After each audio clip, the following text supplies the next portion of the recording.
S'il y a une église où tous les Camerounais sont fidèles, s'il y a un parti politique au Cameroun où tous les Camerounais ont leur carte de membre, c'est bel et bien le football, les Lions indomptables.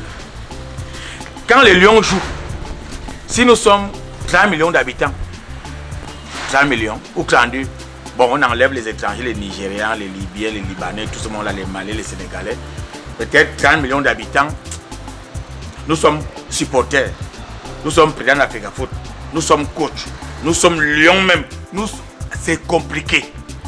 Aujourd'hui, pour parler de certaines choses, juste après la défaite des Lions en Namibie, il fallait quand même qu'on reçoive un lion, surtout un lion qui n'a jamais sa langue dans la poche. Mesdames et messieurs, bienvenue sur Terre à Terre. Aujourd'hui, on déroule notre tapis rouge à l'homme, Bernard Tchoutan. Le lion indomptable, bonjour. Bonjour mon grand. Comment tu vas? Je crois que je vais devenir star après ton émission parce que quand on passe dans ton émission, on devient star direct. Donc je me considère comme une star à partir d'aujourd'hui. Oui. Comment tu te sens? Bien, je suis à la maison. Voilà. Avant d'arriver au niveau des lions indomptables, on va parler de la carrière quand même de Tchoutan Bernard. Hein, parce que je crois que tu as fait 10 ans dans les lions indomptables. Ouais. Ce qui n'est pas facile. Alors, tu commences ta carrière dans quelle équipe ici au Cameroun? Ou bien tu as commencé directement chez les autres? Parce que les enfants d'aujourd'hui qui regardent, il y en a qui ne savent même pas à qui on a affaire aujourd'hui. C'est pour ça que j'aime souvent rappeler que le football n'a pas commencé hier. Voilà. Moi, je commence très tôt. Je suis l'un des premiers Camerounais qui signe la première licence en première division très jeune, à 15 ans. Je suis au Racing Bafoussam. Ouais. J'ai quitté ici, j'étais cadet, Racing cadet. Je suis allé directement au Racing Bafoussam en première division. Je ne sais pas les histoires de 91. J'étais très jeune à l'époque. Donc, j'ai signé au Racing Bafoussam 1 an. Avec Tchakouna Richard, les grands frères qui m'ont beaucoup aidé. Je suis resté 1 an en Racing, ils ont estimé que j'étais trop jeune. Et puis, on m'a vendu l'année qui suivait à Faubourg des Barham. Ouais. Je suis resté à Faubourg des Barham une saison. Et puis, Rigobert Song, qui était mon ami d'enfance ici, parce qu'on jouait cadet ensemble ici à Houndé. Ouais. Lui, il était à Bafoussam aussi, mais je ne suis pas à Racing Bafoussam. Il était en deuxième division. Après, là, tu es sélectionneur national. Là, tu es sélectionneur. Ouais. Après, lui, il est venu au Tonnerre de Yaoundé. Arrivé au Tonnerre de Yaoundé, comme je faisais tellement de bonnes prestations au Faubourg des Barham, en Coupe du Cameroun et tout, le Tonnerre de Yaoundé a dit on veut ces jeunes joueurs, on veut qu'ils viennent Tonnerre. Donc Rigobert, on s'est arrangé, le Sénat s'est envoyé, il est venu me voir pour que je joue au Tonnerre. Je suis arrivé à Yaoundé, le Tonnerre m'a dit ok, on veut que tu viennes jouer au Tonnerre. J'ai dit ok. Maintenant il fallait négocier avec le président de Faubourg des Barham, Kamdem, qui n'était pas quelqu'un de facile. Ça, c'était pas vraiment facile, donc, mais le général s'est servi de ces galons pour que tout se passe bien. Donc ça s'est passé bien, je suis arrivé au Tonnerre de Yaoundé 92, je suis resté au Tonnerre de Yaoundé 2 ans, après je suis allé à l'étranger. Ouais. Et là-bas tu déposes d'abord tes valises en France, c'est ça? Non, je quitte le Tonnerre de Yaoundé 94, fin mi-94, je vais en Turquie. Ouais. Je suis l'un des premiers Camerounais qui va jouer en Turquie à l'époque. J'arrive en Turquie, à Vansport, je reste en Turquie 3 ans. Je fais 3 ans en Turquie. Et en 98, juste après la Coupe d'Afrique des Nations, avant la Coupe d'Afrique des Nations 98, je signe en Hollande, où je pars en Hollande. Donc je commence la Turquie, la Hollande. Voilà, mais en partant déjà en Turquie comme ça, on t'appelle déjà au niveau des Lions. Oui. Non, je suis déjà, ma première sélection, je suis au Cameroun, je suis au Tonnerre de Yaoundé. Ah, et quand au Tonnerre, on t'a sélectionné pour les Lions indomptables? Comme beaucoup, toute ma génération, que tu vois, Son, Fofoué, Nditap, nous tous on était au Cameroun, on a joué au championnat Cameroun étant en équipe nationale. On m'appelait l'équipe nationale. Ma première sélection, c'était avant la Coupe du Monde 94. Ouais. Voilà. Donc je suis à Clairefontaine avec Rigobert, le Feu Fouet. On était encore amateurs, nous tous. On était encore amateurs, nous tous. Quand on va à Clairefontaine, c'était un très bon championnat camerounais à l'époque. Ouais. Donc on avait entre 10 et 11 joueurs amateurs en équipe nationale. Donc Eidi, Bernard Touton, Mimpo Serge, il y avait énormément de joueurs. Fiala. On était tous au Cameroun à l'époque. D'accord. Alors, tu vas faire comme ça 10 années avec les Lions indomptables. Est-ce que tu n'as pas eu un goût amer pendant ces sélections-là? Parce que je crois qu'il y a eu, tu as eu à nous qualifier à une compétition, mais finalement tu n'es pas allé jouer cette compétition. Oui, en 90, la Coupe du Monde 98. Oui. Non, mais je pense que s'il faut regarder, j'ai passé des bons moments avec l'équipe nationale que de mauvais moments. C'est vrai, 98 c'était une mauvaise période parce que c'était la Coupe du Monde, 98 en France, tout le monde voulait être là. J'étais en Hollande déjà, j'avais déjà préparé un contrat avec l'Olympique de Marseille. Si j'allais en Coupe du Monde, j'allais signer à Marseille. Ça s'est pas fait, ça m'a fait vraiment mal au cœur. Mais bon, c'est les lois de la vie, les lois du football. Parfois on gagne, parfois on perd, parfois on n'est pas là. Mais c'est vrai que c'était une époque où tu avais tellement de bons joueurs à l'équipe nationale du Cameroun que quand tu n'appelais pas, tu pleurais, tu savais que tu perdais ta place. Donc les qualifications se sont passées, j'ai marqué des buts importants contre le Zimbabwe, contre l'Angola. Les Camerounais ont dit que Bernard Tutan était le meilleur joueur à l'époque. Donc pourquoi on n'amenait pas en Coupe du Monde? Il y a les Camerounais qui ont même marché. On n'a pas compris. Claude Leroy avait fait son choix. Le fameux Claude Leroy. Ouais. Bon, aujourd'hui, on va revenir un peu sur l'actualité des Lions Indomptables. Hein. Oui. Vous, les joueurs, vous avez toujours souhaité que l'un de vôtres soit à la tête de la Fédération camerounaise de football. Et aujourd'hui, nous avons Samuel Eto'o. Alors, nous, on t'a vu barre campagne, entre guillemets, pour soutenir Eto'o. Pourtant, certaines personnes pensaient avant qu'il y avait quelque chose qui ne passait pas entre vous deux. Oui, mais tout ça vient du fait que, vous savez, au Cameroun, on aime beaucoup la polémique. Voilà. J'étais sur une chaîne de télévision en France où j'avais fait une anecdote sur le fait que entre Samuel Eto'o et Diop, il y a la diarrhée et tout. Une histoire que tout le monde connaissait au Cameroun et qu'on rigolait avec ça. Donc j'ai fait une anecdote, les gens se sont fâchés en disant que non, Bernard Tutan, il a critiqué Eto'o, il a raconté des choses. Alors que Samuel et moi, Samuel tu es mon petit frère, moi tu vas appeler grand frère. Voilà. Il est trop respectueux. Donc on a toujours eu un rapport de grand frère, petit frère, de respect, de collègues aussi, de camarades. Quand on a porté le des Lions, on est toujours copains. Ouais. Donc les gens ont pensé ça, mais dès que j'ai appris, et c'est même pas Samuel qui m'apprend, dès que j'ai appris par un ami à moi qui est journaliste, je vais pas donner le nom, qui m'a dit écoute, tu sais quoi, j'ai appris que Samuel va se présenter. J'ai dit quoi? Je faisais un live à l'époque Instagram. J'ai dit, j'ai promis aux gens dans mon live que si Samuel Eto'o pose sa candidature, si j'apprends même encore quand je suis dessous ce sûr, je commence à faire campagne pour lui. Je vais appeler à voter pour lui parce que je suis sûr que c'est l'homme qu'il faut. Donc j'ai pas hésité, et quand il est passé dans une chaîne de télévision, je crois que c'était au Rwanda, où il a dit oui, il pense qu'il va déposer sa candidature. J'ai dit, écoute, le même jour où j'ai fait ma vidéo, j'ai dit, écoute, là aujourd'hui, on n'a jamais été aussi près de prendre l'Africa Foot. C'était le rêve de nos grands frères, Joseph-Antoine Bell, Roger Mila, Thomas Nkono. Mais il ne s'est pas bâti en ordre ensemble, ils sont un peu en ordre dispersé. Ce qui fait que Joseph-Antoine Bell n'a pas eu la chance de prendre cette fédération. On a dit, voilà Samuel Eto'o, notre jeune petit frère, quelqu'un qui peut rassembler. Cette fois-ci ou jamais. Quelqu'un qui peut rassembler, parce que quelqu'un qui a Nora et quelqu'un qui parle, qui dit ce qu'il pense. Au Cameroun, on aime ce genre de personnes qui peuvent casser les codes. Donc moi, je suis aussi ce genre de personnes, je vais soutenir Samuel Eto'o. Et j'ai appelé beaucoup de footballeurs, j'ai dit allons-y. Très peu ont voulu. Je ne crache pas. Tu sais, chez nous au Cameroun, on a ce problème, c'est que, je ne sais pas pourquoi on est comme ça, on est là, j'aime souvent dire ça, la corporation la plus puissante.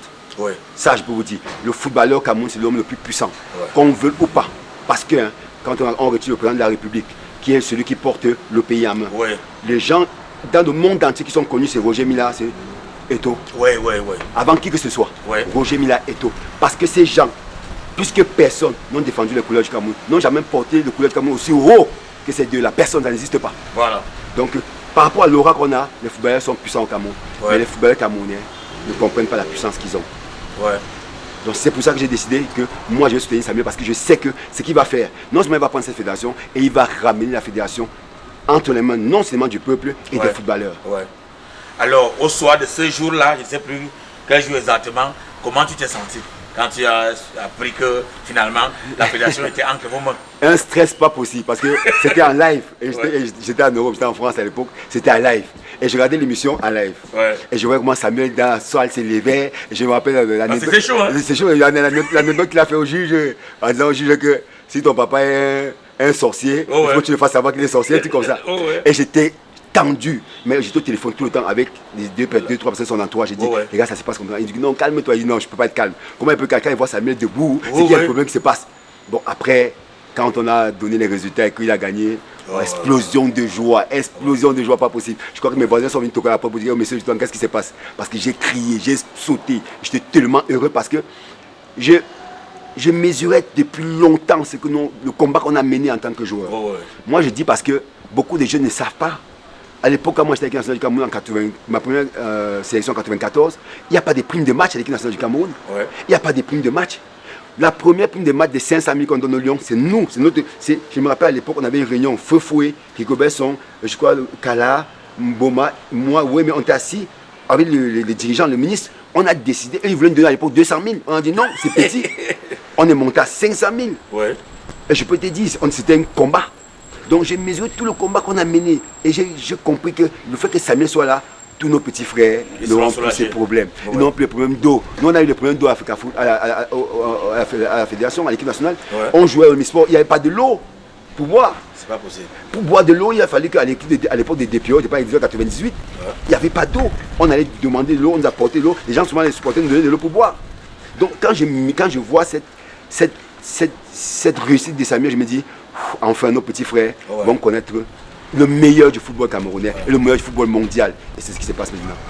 Voilà, et on peut donc dire que tu es à côté de Samuel Eto'o actuellement, tant que président de la fédération, ça veut dire que tu le côtoies régulièrement. Est-ce que la vision qu'il avait, il l'a toujours, est-ce qu'il est réconforté dans ça ou alors il rencontre des difficultés? Est-ce que les joueurs peuvent vraiment dormir en toute quiétude, sachant que non, le bateau est maîtrisé? Non, de ce côté-là, les joueurs savent. Ouais. Les joueurs savent que Samuel, pardon, le président de l'Africa Foot, il faut le dire, c'est son rôle, moi je l'appelle toujours président. Le président de l'Africa Foot, il se battrait pour eux, corps et âme. Ça, ils le savent. Parce que tout ce qu'il a promis, il a fait. Depuis avant l'Algérie, la Coupe du Monde, ils ont vu. Tout ce qu'il a promis, il a fait. Maintenant, tu as un pan. C'est-à-dire le pan de la société camerounaise, le pan des présidents des clubs, le pan du Cameroun. Je pense que j'ai souvent dit, et je le répète, Samuel est trop en avance par rapport à nous. Parce que nous, les Camerounais, on aime faire les choses doucement. Mais lui, il veut bousculer les choses. Et ça passe souvent difficilement. Pour les gens qui sont habitués à dormir. Parce qu'au Cameroun, on est habitué à faire tout doucement, lentement. Et lui, il refuse. Il ne veut pas, il veut bousculer tout. Je peux vous dire une chose. Moi, j'ai la chance d'être à Africa Foot, d'y aller souvent. Et je peux vous dire, je vois le travail que ces gens... C'est pour ça que quand on critique Africa Foot, ça me fait mal au cœur. Parce que l'Africa Foot, c'est pas Samuel Eto'o. C'est le président d'Africa Foot. Mais tu as des Camerounais qui sont pas footballeurs qui travaillent dans cette Africa Foot. Des femmes et des hommes que je vois travailler. Qui viennent à 8h du matin, qui viennent à 22h parce que Samuel lui demande un travail, mais énorme à ces gens. C'est pour ça que le jour qu'on fait les séances de sport, ils sont tellement heureux parce que c'est le seul jour pour s'évader. Parce qu'ils commencent à 8h. Il y a d'autres qui rentrent à 20h, 21h. Parce que le président dit que je veux un travail fait. Donc, quand je vois tous ces gens qui travaillent et que je vois qu'on critique, je dis, mais les gens, s'ils ne comprennent pas, allez pas à l'Africa Foot, allez voir comment ces enfants travaillent, vous allez comprendre qu'il faut les défendre. C'est pour ça que moi, je défends l'Africa Foot. Les gens pensent qu'on défend Samuel. Si c'est le président de l'Africa Foot, il faut le défendre en tant que président de l'Africa Foot et pour ce qu'il apporte, et pour ce qu'il veut faire, et pour ce qu'il est en train de faire.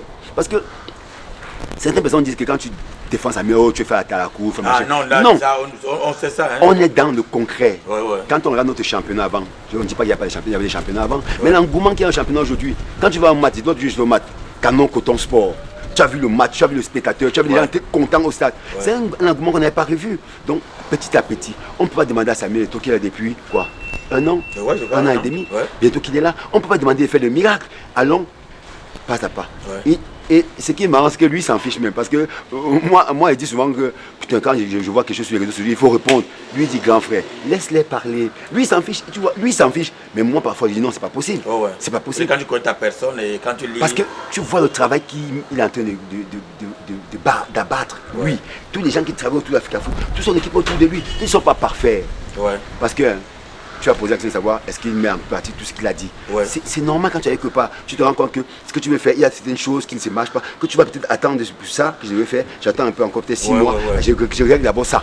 Parce que c'est normal. Donc ça, au niveau de son projet, ça peut un peu traîner. Mais à la fin, comme il aime nous dire, j'ai un mandat. À la fin du mandat, je veux poser mon mandat. Les gens vont voir si j'ai fait ou pas. Mais je peux te dire une chose, nous qui voyons ce qu'il fait, nous qui connaissons le football camerounais, moi qui ai critiqué l'ancienne équipe parce que je suis souvent surpris quand je vois, on a un de nos frères qui fait des vidéos actuellement qui critique le football camerounais, qui critique Samuel Eto'o, qui critique Eto'o tout le temps, un ancien footballeur, je ne vais pas citer son nom, qui fait des vidéos un peu amusantes, qui amuse un peu la galerie. Qui a fait encore une vidéo l'autre jour, il parlait de moi, de Branco, de Mabouan, que nous sommes des dangers parce qu'on essaye de dire la vérité au peuple camerounais. Parce que pour eux, quand tu ne critiques pas Eto'o, tu es dangereux. Il faut critiquer parce que c'est le populisme. Comme on dit Eto'o est bien à taper, il faut taper dessus. Comme son est bien à taper, il faut taper dessus. J'ai fait une vidéo l'autre jour, je disais que mes laissés sont tranquilles.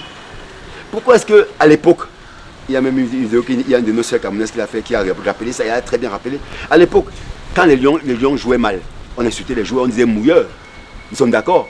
Moi, je m'appelle un match ici à Misport, j'ai joué contre l'Angola. Je ne joue pas bien, ils ont insulté tout le temps, mouilleur sort, tout le temps, mouilleur sort. Ils n'ont pas dit entraîneur, mouilleur, ils ont dit tout le temps, mouilleur sort. Ils s'en prenaient aux joueurs à l'époque. Hein.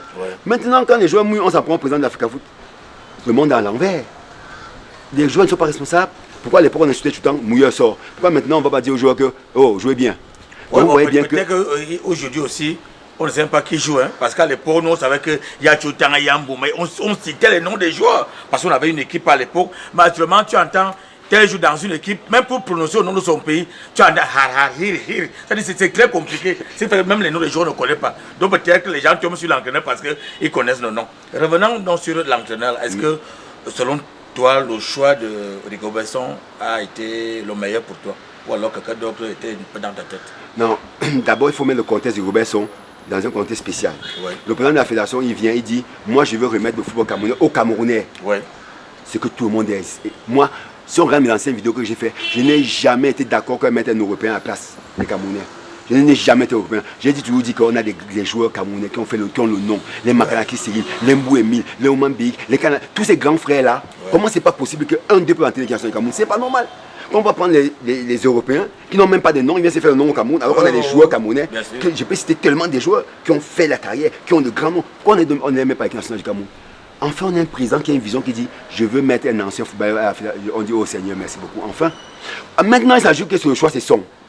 Ouais. Song quand même au Cameroun, quand même. Quand on parle des footballeurs camerounais, on ne va pas quand même dire que Song, c'est n'importe qui. À ce niveau, est-ce que quand on a été un bon joueur, directement on est aussi un bon coach? Non, pas forcément. Ouais.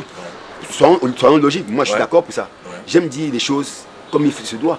Mais est-ce que c'est parce qu'on a été bon joueur que forcément il n'est pas un bon entraîneur? Non, on peut aussi être dans les deux sens. Ouais. Maintenant, certains me disent oh mais il était entraîneur U23, il n'a rien fait. Ce n'est pas la même chose. Être un sélectionneur, ce n'est pas un entraîneur. Les gens confondent beaucoup de choses comme ça. Ouais. J'aime souvent faire la définition. C'est dans le dictionnaire, un sélectionneur, c'est un entraîneur entre guillemets. Mais quand vous prenez le contexte footballistique, un sélectionneur, ce n'est pas un entraîneur.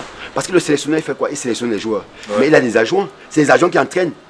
C'est les adjoints qui entraînent typiquement ces adjoints. Ouais. Lui, de temps en temps, il arrête des séances, il donne 2-3 consignes. Mais les entraîneurs, les adjoints, c'est eux qui entraînent. Donc le sélectionneur l'implique un peu au-dessus de la mêlée. Et il sélectionne les joueurs pour les faire jouer. Voilà. Maintenant, tu as les entraîneurs qui entraînent tous les jours. Le sélectionneur, là, il regarde. Mais à la fin, c'est le sélectionneur d'abord qui sélectionne. Et j'aime souvent dire aux gens, quand vous voulez même critiquer Song, prenez un peu le temps de ne pas faire la critique facile. C'est ce que beaucoup de gens font dans les réseaux sociaux. C'est pour ça que je réponds dans les réseaux sociaux. Parce que les gens réfléchissez un peu une seconde.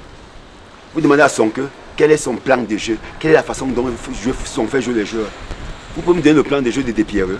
Vous pouvez me donner le plan de jeu de Le Chant, de Claude Leroy. Il avait un plan de jeu. Non, il avait les qualités des joueurs, les bons joueurs. Donnez-moi l'équipe nationale du Cameroun de 2000 en Coupe d'Afrique Nation au Nigeria quand on gagne. S'il y avait un plan de jeu, on avait des monstres au terrain. Des monstres. Quand le coach donnait sa tactique, quand on allait au terrain, quand ça ne marchait pas, on changeait. Ouais. Parce qu'on avait la lucidité de comprendre. Ouais. Donc les joueurs même. D'abord, nous-mêmes on s'est parlé, on s'est dit que non, bon là ça cale, comment on peut faire pour changer? On changeait. Ouais. Parce qu'on avait cette maturité déjà, que ces jeunes sinon pas encore, parce que tout simplement, ne mélangeons pas les choses. Tu sais, on vient quand même de battre le Brésil et donc on a ça dans la tête. Hein? Voilà, on bat le Brésil parce qu'il y a une détermination énorme. Il y a une révolution qui s'est faite par rapport aux 2 premiers matchs. Ouais. Qui est qu'on prend tous les risques, on n'a rien à perdre. Ouais. Mais quittons du contexte du Brésil, entrons dans le contexte de la Namibie. On joue à Namibie, pour certains de nos joueurs à Namibie, c'est trop facile, c'est une petite équipe. Mais on a quand même d'abord fait 1-1-1 à Yaoundé, donc ça veut dire qu'au retour, on ne peut plus négliger l'adversaire. Bien sûr, mais ne sortons pas du contexte que les joueurs qu'on a, ce n'est pas les Choutang, ce n'est pas les Song, ce n'est pas les Mboma, c'est une autre génération qui n'a pas connu les canons tonnerres, qui ne connaît pas au Fandena. C'est une autre génération qui découvre Fandena. Ouais. Dans l'équipe que Rigobert-Song a joué en Namibie, il y avait 10 nouveaux joueurs. 10 nouveaux Nord. 10 nouveaux joueurs. Mais à Yaoundé, on a quand même fait 1-1. Oui, mais il y avait... on va donc jouer là-bas, on prend 1-2-1. Mon frère, il y avait 10 nouveaux joueurs. Rigobert-Song, depuis qu'il est sélectionneur de l'équipe nationale du Cameroun depuis 1 an, Song n'a jamais eu son équipe pendant 3 semaines. Jamais. Ouais. Regardez bien, avant la Coupe du Monde. La Coupe du Monde, c'était déjà commencé quoi? Je crois le 24. Ouais. Song a eu l'équipe de 14. Les joueurs de 14, on a libéré les joueurs de 14. Ils sont arrivés à le 16. Il ne peut pas son équipe en quel moment? Est-ce que c'est pas comme ça que tous les sélectionneurs fonctionnent? Oui, mais la différence c'est que si tu parles de sélection de l'équipe de France, il a un grand championnat qui est puissant, qui est fort. Ouais. Tous les joueurs de l'équipe de France, ils jouent dans les grands clubs. Ils jouent dans les grands championnats. Quand ils se retrouvent, ils ont d'abord l'habitude d'y aller jouer ensemble. Et là, l'équipe de Deschamps, ça fait au moins 8 ans qu'ils sont ensemble. Oui, mais nous avons quand même Rigo qui prend l'équipe des Lions pour aller gérer le retour contre la Tunisie. L'Algérie. Contre l'Algérie. Les 2 matchs. Et on gagne. Mais contre l'Algérie, c'est ce que je t'ai dit. Oui. Rigobert prend l'équipe peut-être une semaine, 2 semaines avant le match de l'Algérie. Voilà. Rigobert fait un travail, ce qu'on appelle un travail psychologique sur les joueurs. Oui. Il parle aux joueurs de la nation et de tout. Oui. Les gars sont galvanisés. Le discours passe, on gagne l'Algérie. Oui. Ce qui est phénoménal. Donc on ne peut pas dire que ce qu'il a fait là, n'était pas bon, c'était bon. Oui. Ce qu'il a fait contre le Brésil, c'était bon. Oui. Donc moi j'ai dit... Maintenant, parlons du match contre la Namibie qui le nous match énerve contre la tous là. Namibie, Rigobert Song, je suis persuadé, il va reconnaître qu'il a fait peut-être quelques erreurs tactiques. Ouais. Un entraîneur apprend. C'est-à-dire me dire, on ne va pas prendre l'équipe nationale du Cameroun. Non. J'ai pris le cas de Cissé au Sénégal. Ouais. Cissé était entraîneur adjoint du Sénégal pendant 3 ou 4 ans. Ouais. Entraîneur adjoint. Cissé est devenu entraîneur principal en 2005. C'était chaud sur lui. Il a fait 9 ans avant de gagner. Ouais. Entre entraîneur adjoint 4 Ouais. ans et entraîneur principal 5 ans. Ouais. Il a fait 9 ans avant de gagner une Coupe d'Afrique Nation. Ouais. Tu penses que son père fait 9 ans? On va le tuer, on va le pilonner à la poste. Si c'était Camerounais, on l'aurait tué depuis longtemps. Ouais. D'accord. Mais Donc, nous, on ne pas être patient. nous, les Camerounais aujourd'hui, on apprécie ce que le Sénégal fait. Ils sont champions minimes, champions cadets, champions juniors. Ils ont fait un travail depuis des années. Ouais. Ce travail que le président essaie de mettre sur pied pour que d'ici 2, 3, 4, 5 ans, on a le résultat. Mais nous, les Camerounais, on veut gagner aujourd'hui. Il faut qu'on apprenne à perdre pour gagner. Parce que nous, pendant longtemps, on a toujours gagné. Mais il faut qu'on apprenne à perdre pour gagner. Il faut qu'on apprenne à comprendre que notre championnat camerounais, il sort de presque 10 pour arriver à 20. On doit prendre du temps. L'équipe nationale du Cameroun aussi, Rigobert Song a besoin du temps pour mettre son équipe sur pied. Ouais. Je sais, je ne demande pas 9 ans comme si c'est trop. Mais Song vous donne rendez-vous à Abidjan. Il doit rendez-vous à Abidjan. À Abidjan. Ça veut dire que le retour contre le Burundi ici, on regarde même plus, on a déjà gagné. On peut dormir, je ne peux pas me vanter, mais j'ai dit que les lions que vous allez voir ici contre le Burundi, ça ne sert pas du tout ce qu'on a dit qu'on a mis. Pourquoi? Parce que quand le lion, la théorie du danger. Quand le lion est face au mur, Ouais. il casse le mur et entre. Donc, on sait que le match contre le Burundi, c'est notre devant derrière. Non, et ils savent que... Ça veut dire que c'est là, nos jeunes alors toujours être en difficulté pour... J'ai dit à quelqu'un l'autre jour que, prenons l'histoire des qualifications. Notre grand frère Camille Ming a fait un bon papier dessus. Il nous rappelait les genèses de la qualification entre 1994 et 2000 jusqu'à aujourd'hui. Ouais. Pour ces qualifications, c'était facile. Sauf un grand frère me l'a rappelé l'autre jour dans un forum, sauf en 98, où on a fini avec peut-être 10 points d'écart. Ouais. Mais les autres temps, on finissait sur 3-4 points. On était presque. Prends un match. Prends 98 avant la Coupe du Monde. Je marque ici contre le Zimbabwe à la dernière minute. Ouais. On avait souffert. Contre l'Angola, on avait souffert. Ouais. Donc nous, on est un pays que quand c'est les qualifications, c'est pas qu'on néglige, mais c'est qu'on prend souvent ça comme la blague. Mais quand on va à la compétition, là tu vois le vrai lion. On voit le vrai lion. Bon, comme toi tu parles facilement à Rigo, pas les chuchoter à l'oreille.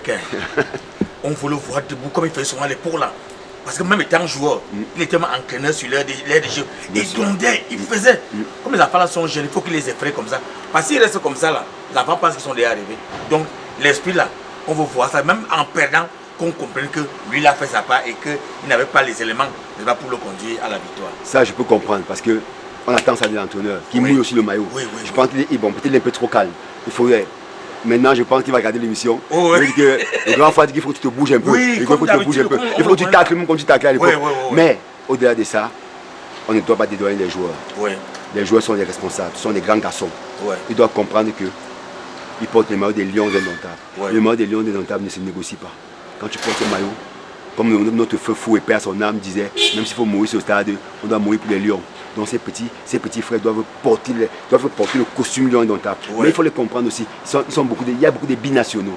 Donc c'est des gens qui vont prendre le temps pour porter ce maillot. Mais je pense que d'ici là, avant le match contre le Burundi, avant Abidjan, comme si le rendez-vous Rigobert Song c'est Abidjan. Parce que je peux vous dire une chose. Je ne demande pas aux Camerounais pardon. Je dis aux Camerounais, soyez patients. Beaucoup de pays ont été patients. Même la France qui gagne aujourd'hui, même l'Allemagne qui gagne aujourd'hui, ils ont mangé le pain noir pendant des années. Même le Sénégal qui gagne aujourd'hui, ils ont mangé le pain noir. Ils ont appris à perdre pour gagner. Nous apprenons un peu à perdre pour gagner. Et notre rendez-vous, c'est chez notre belle famille à Côte d'Ivoire. Là, on va partir là-bas. Ils savent qui nous sommes. Ils savent que nous, on les fait devant dormir à 15h. Donc, nous, on va leur donner rendez-vous chez eux. On va donner rendez-vous chez eux. Il faut suivre. Hein? On va donner rendez-vous chez eux. Rien de perdu là. Et nos petits frères là, on aura le temps d'ici là. Les injecter un peu de bongo chobi et tout pour qu'ils soient prêts. Quoi. De la gnac. Voilà. Alors, est-ce que, tel que tu vois la fédération, l'équipe nationale aujourd'hui, on peut vraiment demander aux Camerounais d'être sereins, que tout va aller pour le mieux? Je sais que le Camerounais n'aime pas te donner un chèque en blanc. Le Camerounais aime les preuves d'amour. Même quand tu es un Camerounais, tu l'aimes, même une femme Camerounais, il faut que tu prouves, tu mets les preuves d'amour. Donc nous, moi je peux dire aux Camerounais, parce que j'ai la petite chance d'être souvent avec autour d'eux, je vois comment le président de la fédération travaille, je comprends l'énergie qu'il met, mais je leur dis souvent qu'il faut communiquer souvent plus.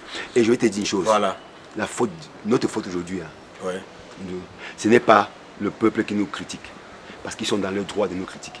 Exactement. Notre point, me dit, c'est les footballeurs camerounais qui ne soutiennent pas assez le football. Moi, je le fais. Je ne suis pas payé pour le faire. Samuel, le président de la France, moi, j'ai dit, ben tu vas me défendre. Et mon frère, c'est mon frère. J'ai vécu tellement de choses avec lui. Depuis 35 ans que je connais son. J'ai vécu tellement de choses avec lui que je suis prêt à prendre une balle pour son, parce que c'est mon frère. Mais son m'a jamais dit il va me défendre. Il est assez fort pour se défendre. Mais les footballeurs camerounais, tu as certains qui sont jaloux, parce qu'il faut le dire, parce que c'est un petit frère qui est à la fédération, il n'accepte pas. Il y a d'autres qui font des vidéos comme des guignols tout le temps, qui tapent sur le président de l'Afrique chaque jour parce que ça les arrange. Non, il faut être solidaire. Il faut être solidaire. Je ne dis pas qu'il faut accepter tout. Moi, mais je critique souvent. Ça, tout le monde le sait. L'autre jour, le patron de la CATV, je n'étais pas content du match parce qu'on jouait le long ballon, j'ai critiqué. Il faut critiquer, mais la critique doit être constructive. Il ne faut pas critiquer pour salir. Beaucoup ont dit quand ils critiquent Samuel Eto'o d'Africa Foot, c'est pour salir. D'autres vont te dire que oui, quand il était joueur, il faisait ça, il était indiscipliné. Pourquoi aujourd'hui? Mais aujourd'hui, le président d'Africa Foot, il ne doit plus accepter l'indiscipline. C'est normal qu'il a connu ça, donc il ne veut plus. Le président d'Africa Foot, le sélectionneur, quand il était joueur, il a vu des choses qu'il ne fallait pas. Aujourd'hui, il ne veut plus. Donc, c'est tout à fait normal qu'il soit dû avec la discipline. Donc, nous, anciens footballeurs, on doit soutenir. Quand Bernard, tu t'en fais une vidéo, je n'ai pas mon téléphone, il met chez moi, il fait ma vidéo. Combien de footballeurs peut faire? Combien de footballeurs tu as fait faire soutenir Samuel? Non. Combien de footballeurs tu vas soutenir Samuel? Que ce soit les anciens, 90, que ce soit ma génération 2000. Combien tu as vu soutenir Samuel? Beaucoup ne soutiennent pas. Mais ils sont très forts pour aller dans les forums. Mais je dis, je répète à mes frères, il faut soutenir Samuel. Pourquoi? Parce que le football camerounais doit revenir au footballeur camerounais. Ceux qui sont là à la fédération, qui ne sont pas là, qui doivent faire en sorte que le peuple camerounais comprenne qu'il doit être patient. Moi, ce que je fais un travail qu'on appelle d'explication. Tous les footballeurs peuvent faire ça pour expliquer, pour comprendre qu'il n'y a aucune nation au monde qui gagne facilement. Même le Maroc, on prend des exemples, le Maroc qui allait en quart de finale n'a encore rien gagné. Ils sont en quart de finale à la Coupe du Monde, 7. Demi-finale à la Coupe du Monde, demi-finale à la Coupe du Monde, 7. Mais ils ont travaillé depuis des années avec les académies de football, comme le Sénégal a fait. Aujourd'hui, il y a le résultat. Ils ont pris des années pour avoir, je ne sais pas combien d'années, le Maroc ne gagnait rien. Aujourd'hui, le Maroc travaille, ils ont un entraîneur parce qu'aujourd'hui, ils ont compris. Nous, aujourd'hui, tout ce qu'on vous demande, ce que demande au peuple camerounais, c'est soyez un peu patient. Regardons jusqu'en Côte d'Ivoire. Si le sélectionneur n'est pas aussi bon, on va prendre la décision qu'il faut. Avec vous, bien sûr, parce que l'équipe nationale du Cameroun n'appartient pas à son, n'appartient pas à tout temps, n'appartient pas à tout, il appartient aux Camerounais. Mais les Camerounais doivent être patients. J'ai souvent dit que les meilleurs ambassadeurs, c'est les footballeurs. Les meilleurs, on les appelle aujourd'hui, on les appelle les influenceurs. Les meilleurs influenceurs, c'est les Camerounais, c'est les footballeurs camerounais. Parce que c'est les gens qu'on écoute, qui nous voient porte. Aujourd'hui, ça m'amuse souvent quand je vois des gens s'élever, des influenceurs s'élever, qui critiquent au football camerounais. Des influenceurs qui sont nés hier, qui ne connaissent même pas le football, mais ils critiquent au football. Comme tu as dit, on a 30 millions de coachs, 30 millions de présidents. Tout le monde veut s'appeler président, tout le monde veut être, oui, c'est. Mais soyons patients. Laissons l'équipe qui est sur pied travailler. Son un objectif, donner faites confiance à son, jusqu'en Côte d'Ivoire, chez la belle famille, vous allez voir le travail de fond. Parce que avant la Coupe d'Afrique en Côte d'Ivoire, il va voir son équipe pendant un mois. Là, il va préparer son équipe. Là, il va mettre son système de jeu sur pied. Mais depuis qu'il prend son équipe, se joue une semaine, 10 jours, il n'a pas le temps. Il a tous les nouveaux. Regardez bien ce qui se passe. Vous avez la Coupe du Monde. Il y a au moins 7 ou 8 joueurs qui sont en Côte d'Ivoire qui ne sont plus là aujourd'hui. Donc, il est en train de changer son équipe petit à petit. Et quand le Burundi, on va encore voir cette nouvelle génération qui est en train de mettre sur pied. Et c'est cette génération qui va aller en Côte d'Ivoire. Et je suis sûr qu'elle va être prête parce qu'elle va te préparer. Bon, lors de l'une de ses interviews, il a dit que la porte était toujours ouverte pour André Onana. C'est des paroles sincères ou bien c'est juste pour dire comme ça? Est-ce qu'on peut encore compter le voir? C'est vrai que les Camerounais sont, quand Onana joue, un but par match, quand il ne joue plus, non bavard. Tu sais qu'il n'y a que le foot et la boisson, c'est ça, et les églises réveillées, c'est ça qui nous entraîne au quotidien. Donc, est-ce que tu penses vraiment que c'est encore possible que ce gars revienne dans les Lions? Oui, parce que... Ça veut dire que vous travaillez des deux côtés, vous travaillez chez l'encadrement technique, vous travaillez chez Onana lui-même. Notre travail à nous qui sommes à côté, c'est dit au sélectionneur, c'est dit au président, c'est dit à notre petit frère Onana que oui, il n'y a aucune sélection, aucune équipe. Moi j'ai connu une sélection comme moi où les joueurs se tapaient dessus même à l'entraînement. Et on compare au match, il fallait entrer dans le nous sentir. Donc il y a toujours des petites disputes, des petites querelles entre. Ça arrivait loin. On n'a pas su gérer, c'est ce que je dis souvent. Vous avez eu, vous avez aussi la jambe qui n'y avait pas Facebook. Parce que maintenant, dès que ça se passe là, nous on récupère donc au niveau des réseaux sociaux. Ça devient très compliqué. En 87, 98, on est parti jouer au Burkina Faso. Ouais. Au Burkina 98, la Coupe d'Afrique Nation. Nous, les joueurs, on a chassé les entraîneurs. Qui savaient? Voilà. Parce qu'on n'avait pas les primes. On a chassé Manga, Nguéné, Akono, on a chassé, on ne veut plus d'entraînement. On a fait 3 jours d'entraînement sans eux. Mais aucun Camerounais savait. Voilà. Imagine à l'époque, c'était Facebook. Ouais. Donc, c'est tant de choses. Je dis juste au Camerounais que il a fait comme un papa. Ouais. À un moment, quand ton fils ne fait pas ce qu'il faut, tu sanctionnes. Ouais. Tu as souvent mal au cœur. Ouais. Quand ton fils fait une bêtise, tu tisses ses oreilles. Ça te fait mal au cœur. Ouais. Mais tu sais parce qu'il faut qu'il comprenne. Ouais. Donc je pense qu'il a été sincère, c'est le sélectionneur. Il sait que André est important pour son groupe, pour son équipe. Ouais. Il sait qu'André est important pour l'avenir de beaucoup de ces jeunes petits frères qui sont là. Ouais. Et pour le système qu'il faut mettre sur pied. Il Ouais. sait qu'André est important. Il a juste voulu qu'il comprenne. Et je pense qu'André a compris. Je pense que notre petit frère aussi André a compris. Et que le temps est venu où ça s'est un peu apaisé. Et qu'il faut que André fasse autour de lui, tous ses communicants, il laisse un peu de côté, il prend l'équipe nationale, il prend le Cameroun, qu'il aime beaucoup. Ouais. L'équipe nationale qu'il aime, c'est ce qui donne sa force, André. Ouais. Il sait combien c'est important pour sa carrière. Il est très jeune, il ne peut pas arrêter la carrière aujourd'hui. Donc le sélectionneur dit, la porte est ouverte. André va faire ce qu'il faut. Nous, qui sommes à côté du sélectionneur, on va dire au sélectionneur, c'est notre petit frère. Ouais. Peut-être fait une erreur. Peut-être que toi tu n'as pas fait comme il fallait aussi. Parce que ça peut arriver des deux heures du père comme du fils. Ouais. C'est de côté ça peut arriver. Il ne faut pas Bien se m'accuser que le fils ou même le père. Ça Ouais. peut arriver de côté. Maintenant, nous, on fait ce qu'on dit au sélectionneur. Et on ne peut pas oublier une chose, c'est que le président de la fédération Ouais. et André, c'est vraiment comme grand frère et petit frère. Ouais. Donc tout est fait pour qu'il soit là. Ouais. C'est sa place. Bon, n'allons pas au Sakatika, il passe aussi un gardien, il veut la compétition. Ouais. Mais André, on a ce besoin de là. Après, maintenant, la compétition doit être saine entre les deux. Ouais. André se doit d'être là. Et nous, on a fait ce qu'on a fait en tant que grand frère, en tant qu'ami, en tant que frère de son. Pour dire à notre sélectionneur, monsieur le sélectionneur, continue. Même s'il faut qu'il prenne ton téléphone pour appeler ton fils, même si. Non, si on dit à André, Ouais. André, c'est ton père. Ouais. Même s'il faut que tu viennes te rabaisser, viens te rabaisser. Ça n'enlève rien de toi. Ouais. Parce que ce que tu fais pas pour lui. Tu fais pour les 27-30 millions de Camerounais. Ouais. Ouais. C'est pour eux que tu fais ça. Pour l'équipe nationale du Cameroun, en Côte d'Ivoire, il doit être là. Il doit être en Côte d'Ivoire. Il doit jouer en Côte d'Ivoire. On doit faire tout pour qu'il soit en Côte d'Ivoire. Ouais. C'est ça le plus important. Et nous, nous savons que comme il a dit que la porte est ouverte, on va entrer dans la porte là pour dire que tu ne peux plus fermer la porte derrière. Ouais. Tu es obligé que de continuer. Donc voilà ce que nous on va faire. Et nous on va jouer notre rôle en tant qu'ancien coéquipier, en tant que grand frère. Et nous on appelle, comme je disais tantôt, tous les anciens footballeurs, on appelle les anciens footballeurs à plus s'initier dans la gestion. Parce Ouais. qu'il y a beaucoup qui pensent que, comme ils ne sont pas à côté de la fédération aujourd'hui, ils ne vont pas. Non, ils peuvent. Aujourd'hui, les réseaux sociaux, regarde ce que ceux qui sont contre nous aujourd'hui, bien ceux qui sont contre la fédération, font. Tous les jours sur les réseaux sociaux, ils donnent les mauvaises informations. Tous les jours, ils sortent des choses. Tous les jours, ils racontent des conneries. Le Cameroun qui a souvent perdu les matchs, on n'a jamais parlé d'un match perdu comme cette fois-ci. Ouais. C'est comme si la première fois que le Cameroun perd un match. Son bouffe le Nyangui dans ton team partout sur les Non, en réseaux fait, sociaux. c'est qu'il y a quand même des équipes qui font mal. C'est-à-dire que Namibie, c'est-à-dire que quand tu regardes la carte de l'Afrique comme ça, tu as la peine à retrouver où ça se trouve. Mais Quand on parle du football, ça fait mal. On a perdu un match contre le Losoto. Le Losoto, c'est quoi 93 ou 94. C'est quoi Ouais. Donc, ça peut arriver une fois de temps en temps. Ouais. On se réveille. Que, Ouais. hey, ce qui s'est passé. Et je crois que les joueurs ont pris une grosse claque. Ouais. Parce que je suis sûr qu'eux, comme nous, ils regardent les réseaux sociaux. Ils ont les frères. Pourquoi le président n'est pas entré encore comme la dernière fois aller les gronder là-bas? Il aurait pu. Et on sait ce que les gens. Certaines personnes ont encore trouvé que il fait trop. Ouais. Moi, je pense que le sélectionneur. Parce que c'est que. Quand Rigobert sonne, je crois que c'est même une erreur. Quand il parle aux joueurs, on ne les montre pas. Il faut souvent qu'on montre des vidéos quand Rigobert sonne. Parce que Ouais. lui, c'est aussi les tirer. Oui, c'est ça. Parce Je que pense quand qu'il on ne faut montre qu'on pas, parle on souvent. te dit que c'est le président qui prend tout. Ouais, Et- alors que le sélectionneur parle beaucoup aux joueurs. Ouais. Mais c'est aussi les anciens footballeurs. Ouais. Les anciens footballeurs doivent faire Aider. comprendre au peuple camerounais que ça arrive. Le cas, on en arrive souvent. Si un monsieur comme Boma, Kala, Weme font des vidéos pour dire que non, les discussions entre entraîneurs et joueurs, ça arrive tous les jours. Les gens vont comprendre que, donc Voilà. ça arrive. Bien sûr, bien sûr. Parce qu'eux, ils voient ça partout. Ça arrive souvent dans d'autres pays, non? Pourquoi Bien ça sûr, arrive au bien Cameroun? sûr, ouais. Donc, si les anciens footballeurs s'ils parlent plus, si les anciens footballeurs font ce que moi je fais, explique, faut comprendre aux gens que, les gars, le peuple camerounais, ça arrive. Soyez patients. Pour avoir une bonne équipe, ça prend du temps. Même nous-mêmes, pour être une bonne équipe en 2000, on a commencé depuis, je crois, 96, 97. Tous les joueurs, tu vois, en 2000, ils ont commencé depuis 96, 97, 98. Ça prend au moins 4 ans pour avoir une équipe performante en 2000. Ouais. Donc, ne croyez pas que l'équipe de 2002 est sortie comme ça. On a travaillé depuis Pierre Lechantre en 98, avant Ouais. Pierre Lechantre même, en 94, à Clairefontaine. On avait préparé 2000. On a gagné 2000 parce qu'on était prêts. Quand tu vois tous ceux qui jouent en 2000, on a commencé en 94, comme j'ai parlé avec moi, les fous, les sons et tous, on était en 94. Donc, on doit dire aux Camerounais, nous, anciens footballeurs, que soyez patients. Même si on doit nous insulter sur Facebook, mais on doit accepter les injures, on doit faire le dos rond, comme Sonny, comme le président l'a on doit accepter.